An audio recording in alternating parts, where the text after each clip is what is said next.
ರಾಜ್ಯ ಸರ್ಕಾರದ ಅಧಿಕಾರ ದುರುಪಯೋಗ, ಹಣದ ಹೊಳೆಯಿಂದ ಬಿಜೆಪಿಗೆ ಹಿನ್ನಡೆ. ಜಗದೀಶ್ ಶೆಟ್ಟರ್. ಬಾಗಲಕೋಟೆಯಲ್ಲಿ ರಾಜ್ಯ ಸರ್ಕಾರದ ಆಡಳಿತದ ದುರುಪಯೋಗ ಹಾಗೂ ಹಣದ ಹೊಳೆಯಿಂದ ನಮಗೆ ಹಿನ್ನಡೆಯಾಗಿದೆ. ಬೈ ಎಲೆಕ್ಷನ್ ರಾಜಕಾರಣದ ಭವಿಷ್ಯದ ದಿಕ್ಸೂಚಿಯಲ್ಲ ಎಂದು ಮಾಜಿ ಸಿಎಂ ಜಗದೀಶ್ ಶೆಟ್ಟರ್ ಹೇಳಿದರು. ಹುಬ್ಬಳ್ಳಿಯಲ್ಲಿ ಇಂದು ಮಾಧ್ಯಮದ ಜೊತೆಗೆ ಮಾತನಾಡಿದ ಅವರು, ಸರ್ಕಾರದ ಸಿಎಂ, ಡಿಸಿಎಂ, ಸಚಿವ ಸಂಪುಟದ ಬಹುತೇಕರು ಟಿಕಾಣಿ ಹೂಡಿದ್ದು, ಈ ನಿಟ್ಟಿನಲ್ಲಿ ಸರ್ಕಾರದ ದುರುಪಯೋಗ ಹಾಗೂ ಹಣದ ಹೊಳೆಯನ್ನು ಹರಿಸಿದ್ದರಿಂದ ನಮಗೆ ಹಿನ್ನಡೆಯಾಗಿದೆ ಎಂದರು. ದಾವಣಗೆರೆಯಲ್ಲಿ ಇನ್ನೂ ಕೂಡ ಫಲಿತಾಂಶ ಬರಬೇಕಿದೆ. ಕೊನೆಯ ಮೂಮೆಂಟ್ ವರೆಗೂ ಏನು ಬೇಕಾದರೂ ಆಗಬಹುದು, ಕಾದು ನೋಡಬೇಕಿದೆ ಎಂದು ಅವರು ಹೇಳಿದರು.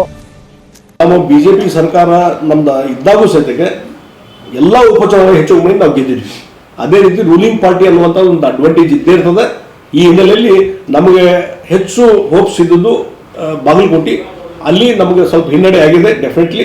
ಯಾಕಂದ್ರೆ ಅಲ್ಲಿ ಮುಖ್ಯಮಂತ್ರಿಯೇ ಟಿಕಾಣಿ ಹೂಡಿದ್ರು, ಮುಖ್ಯಮಂತ್ರಿ ಮಗನೂ ಒಂದು 15 ದಿವಸ ಗಂಟಲೆ ಅಲ್ಲಿ ಟಿಕಾಣಿ ಹೂಡಿದ್ರು, ಮತ್ತು ಎಲ್ಲ ಸಚಿವ ಸಂಪುಟದ ಎಲ್ಲ ಪ್ರತಿಯೊಬ್ಬರು ಒಂದೊಂದು ಗ್ರಾಮ ಪಂಚಾಯತಿವರೆಗೂ ಅವರು ತಮ್ಮ ಹಣ ಖರ್ಚು ಮಾಡುವಂಥದ್ದು ಮತ್ತು ಅಧಿಕಾರ ದುರುಪಯೋಗ ಮಾಡುವಂಥದ್ದು ಅಲ್ಲಿ ಕೆಲಸ ಆಗಿದ್ರಿಂದ ಅಲ್ಲಿ ನಮಗೆ ಹಿನ್ನಡೆ ಆಗಿದೆ. ಮತ್ತು ದಾವಣಗೆರೆಯಲ್ಲಿ ಇನ್ನೂ ಕೊನೆಯ ಹಂತದ ಚುನಾವಣೆ ಫಲಿತಾಂಶದವರೆಗೂ ನಾವು ವೇಟ್ ಮಾಡಬೇಕಾಗ್ತದೆ. ಯಾಕಂದ್ರೆ ಮೊದಲ 4-5 ರೌಂಡ್ಸ್ ಅಲ್ಲಿ ಭಾರತೀಯ ಜನತಾ ಪಾರ್ಟಿ ಮುನ್ನಡೆ ಇತ್ತು. ಈಗ ಕಾಂಗ್ರೆಸ್ ಮುನ್ನಡೆ ಅನ್ನುವಂಥದ್ದು ಬರ್ತಾ ಇದೆ ಕೆಲವು ರೌಂಡ್ಸ್ಗಳಲ್ಲಿ. ಹೀಗಾಗಿ ಕೊನೆಯವರೆಗೆ ಏನಾಗ್ತದೆ ಹೇಳಕ್ ಬರಲ್ಲ ದಾವಣಗೆರೆ.